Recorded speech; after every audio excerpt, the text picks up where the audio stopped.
Ingrediencie: 4 polievkové lyžičky masla, 2 strúčiky cesnaku, 600 g kuracích prs, 1 cibula, 200 g šampiňónov, 500 ml vývaru, 200 g kyslej smotany, 1 polievková lyžička horčice sól, mleté čierne korenie.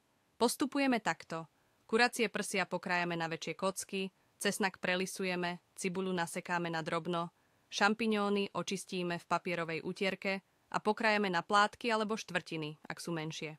Vo veľkej neprilnavej panvici zahrejeme maslo 2 lyžice a minútku na ňom restujeme pretlačený cesnak.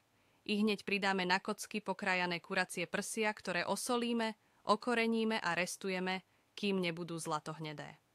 Potom mäso vyberieme z panvice, pridáme zvyšné maslo 2 lyžice, nadrobno nasekanú cibuľu, krátko ju orestujeme a pridáme plátky húb.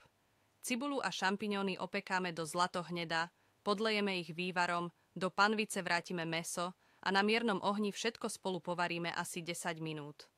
Do misky odoberieme trochu vývaru, rozmiešame v ňom kyslú smotanu a horčicu do hladka a zmes prelejeme do panvice a ešte krátko zavaríme, asi 2 minútky. Odstavíme. Kurací stroganov podávame s cestovinou, haluškami, dusenou ryžou alebo zemiakovou slamou. Dobrú chuť vám prajem.